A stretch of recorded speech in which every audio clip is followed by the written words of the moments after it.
Bonjour à tous, c'est avec plaisir que je suis avec vous dans ce mardi de l'innovation.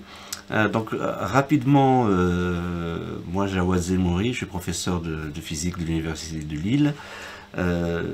J'ai un parcours qui part du fondamental, où j'ai fait tous mes travaux dans la physique très fondamentale, et puis à un moment j'ai décidé d'utiliser tout ce que j'ai appris au service de la planète pour essayer d'apporter ma brique de ma vie pour aider avant de disparaître de cette terre et d'aller vers ce qu'on appelle l'équilibre thermodynamique qui est ma disparition.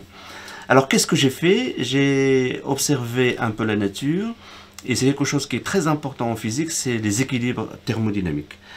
Et je me suis rendu compte que lorsque on jette quelque chose, l'énergie, ça veut dire je respire, je me chauffe, je jette de l'énergie ou je jette de plastique. Donc tout ça va disparaître de la Terre par les équilibres thermodynamiques, ça veut dire la Terre va le digérer. Et je me suis posé la question, comment nous pourrions faire pour faire le travail à sa place? Ça veut dire que on va faire des usages, mais nos rejets, on va le faire à la place de la Terre et on ne va pas laisser la Terre le faire. C'est ça qui m'a amené à créer cet échangeur qu'on a appelé Terrao. Alors qu'est-ce que c'est Terrao? Terrao fait exactement comme la Terre, l'association de l'eau, de l'air et de l'énergie. Donc comment on fait? Ben, on va prendre de l'air, ou des fumées, ou un gaz, peu importe. On va le faire rentrer dans Terrao et on va le faire barboter. Et quand il fait barboter, on va atteindre cet fameux équilibre thermodynamique. Ça veut dire quoi? Ça veut dire que l'air va sortir, ou les fumées, à la température de l'eau, et toute la pollution va passer dans l'eau. Après, on va bien sûr nettoyer l'eau. Alors, Terrao, à quoi il va nous servir aujourd'hui? Alors, d'ailleurs, moi je suis très admiratif avec des gens qui ont inventé Terrao bien avant moi, qui est le narguilé. C'est exactement la même chose, il y a plus de 2000 ans, je ne sais pas combien d'années, et on ne sait même pas qui a imaginé ça, faire rentrer des fumées pour pouvoir se faire plaisir et de fumer du tabac. Ça c'est étonnant. Et bien donc, Terrao c'est la même chose. Sauf qu'on va le faire pour des grands volumes qui vont aller de quelques centaines de mètres cubes jusqu'à plusieurs centaines de milliers de mètres cubes. Donc, alors qu'est-ce qu'on va faire? On va utiliser le système soit pour la récupération de la chaleur, ça veut dire j'ai de l'air chaud que je dois jeter, ben moi je vais le récupérer pour l'utiliser soit pour faire de l'eau chaude, soit pour venir chauffer l'air neuf. C'est ce qu'on appelle Terraotherme aujourd'hui. Donc ça veut dire dans tous les habitats, dans tous les bâtiments tertiaires, les écoles, etc. Généralement, on est embêté parce qu'on doit chauffer l'air neuf et après on jette l'air vicié. Eh ben, nous, on est capable de récupérer cette chaleur maintenant avec Terrao et la donner à l'air neuf. L'économie de l'énergie, il va être au minimum d'un facteur 4. Ça, c'est le premier exemple. Un autre exemple, c'est dans les piscines publiques, les centres aquatiques. C'est la même chose. On chauffe les piscines et puis après on va jeter l'air qui est vicié, qui est humide et donc on va perdre de l'énergie. Si on récupère toute la chaleur qu'on jette et on la remet pour réchauffer l'air et l'eau, on va baisser la consommation d'un facteur 4 à 5. Donc voilà dans l'air, donc c'est la première application. La deuxième application dans l'air, c'est le lavage de l'air. C'est lutter contre la pollution de l'air. Comme par exemple dans les stations souterraines, les métros, etc. Ça, c'est quelque chose où nous avons montré sur la station Foch de RER. Après 5 semaines seulement, on a baissé le taux de particules fines dans la station d'un facteur 3. Donc bientôt, maintenant, on va installer en fixe dans d'autres stations à Paris et ailleurs, à Lille, etc. Donc aujourd'hui, le système Terrao, c'est un système pour la récupération de la chaleur de l'air et de la pollution. La deuxième application majeure, c'est les fumées. Ça veut dire maintenant, on va aller sur les cheminées. Comment on va procéder? Ben, on va venir récupérer, exactement comme le narguilé, on va récupérer les fumées, même pour les cheminées qui vont faire plusieurs centaines de milliers de mètres cubes. Hein. C'est à l'image de quand on passe sur le périphérique de Paris, on voit ces deux cheminées de l'incinérateur, je pense, je sais pas, d'Evry, qui émettent toute cette énergie, etc. dans l'air, et tous ces fumées, ben, nous, avec Terrao, on va les prendre et on va les récupérer. La chaleur qui va se trouver dans ces fumées, on va faire avec de l'eau chaude, qui va nous servir pour chauffer les maisons, plusieurs mêmes quartiers de Parisiens. Et la pollution résiduelle, même s'il reste un petit peu, on va la capter. Donc, dans les deux opérations en une, captage de la pollution de ces fumées et en même temps leur chaleur pour la réutiliser. Alors, imaginez si on fait ça dans toutes les cheminées du monde, et c'est ça qu'on vise, ben, on va réduire massivement le besoin en carburant pour faire de la chaleur.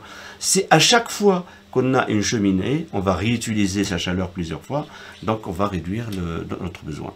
Alors, l'application qui aujourd'hui se multiplie, c'est qu'aller dans des endroits, par exemple, où on a à la fois une usine qui émet de l'énergie, et on va venir récupérer cette chaleur, et par exemple, la donner à un serre agricole. Qu'est-ce qu'on est en train de faire? Ça veut dire qu'on va maintenant, au lieu de jeter l'énergie, cette énergie, elle va nous servir pour produire localement tout ce qu'on a besoin.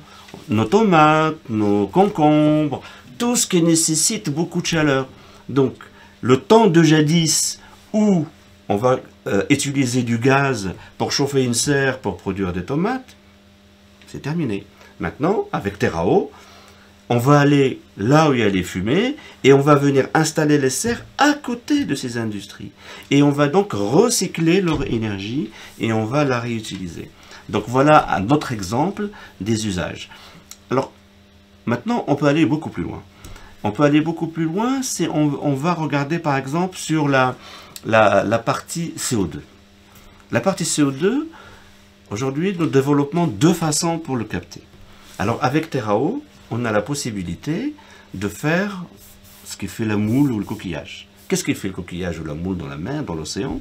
Donc nous on respire, on utilise le CO2 se dissout dans la mer, et ces petits coquillages, qu'il faut quand même un jour qu'on regarde comment ça fonctionne quand même, ils vont faire leur coquille. Et qu'est-ce que c'est la coquille? C'est du carbonate. Donc c'est ce qu'on appelle la carbonatation. Donc, mais ça prend beaucoup de temps. Ben maintenant, on peut essayer de la faire, mais beaucoup à la place de la terre, beaucoup plus rapidement. Alors aujourd'hui, qu'est-ce qu'on a? On trouve d'un côté, on a des déchets qui sont ce qu'on appelle alcalins, qui sont gênants, et de l'autre côté, on a du CO2. Donc ce qu'on va faire, on va prendre ces déchets alcalins, on va les mettre en poudre, et on va le mettre dans Terrao. Et on va prendre les fumées de nos usines, et ces fumées-là, on va capter le CO2 de ces usines pour faire de la carbonatation, comme le coquillage. Dans la même opération, on a dépollué ces fumées, et dans la même opération, on a récupéré la chaleur. Donc, on voit bien que Terrao, il va avoir plusieurs actions en même temps. Réduction de CO2, réduction de la consommation et réduction de la pollution atmosphérique, qui est de mon point de vue aussi importante que la transition énergétique. Parce que l'humanité aujourd'hui est soumise à deux défis, le défi de l'énergie et le défi de la pollution. Alors la dernière façon de capter le CO2, c'est de maintenant se mettre sur les combustions et venir capter le CO2 sous une forme gazeuse. Alors si je veux résumer rapidement ce que fait Terrao, donc Terrao, si mon rêve à moi, et je déploie toute mon énergie pour cela, c'est de faire en sorte que ça soit déployé dans le monde entier, sur toutes les cheminées industrielles. À chaque fois qu'on va brûler quelque chose, on va produire des calories ou de l'énergie, qu'on ne la jette pas tout de suite, qu'on la réutilise plusieurs fois. C'est ce qu'on appelle le recyclage à l'infini. C'est comme je disais tout à l'heure dans un centre aquatique. Si à chaque fois que je chauffe l'eau, je jette les calories, je les récupère et je le remets à l'eau. Et donc, c'est à l'infini. Je vais recycler l'énergie à l'infini. Donc, la notion de recyclage, elle s'applique aussi à l'énergie. Alors, juste une anecdote. Comment j'ai découvert Terrao? C'est en observant la nature, donc un mois de mars de 2012, en observant la Méditerranée à Antibes et en regardant toute la quantité de chaleur qui arrive du soleil et qui est absorbée par la mer et qui reste dedans. Et je me suis dit comment je peux extraire cette énergie. c'est là où j'ai imaginé de faire passer l'air dans l'eau pour ressortir cette énergie. Je suis rentré, j'ai fait ma première expérience dans ma cuisine et très rapidement, qui était concluante, et très rapidement, j'ai fait une expérience dans le labo. Et aujourd'hui, ça a amené à Terao, qui est utilisé aujourd'hui en France et en Europe et bientôt dans le monde entier. D'ailleurs, vous avez ici un exemple où on va faire une application pour du fioul lourd, où on va capter à la fois la pollution et la chaleur.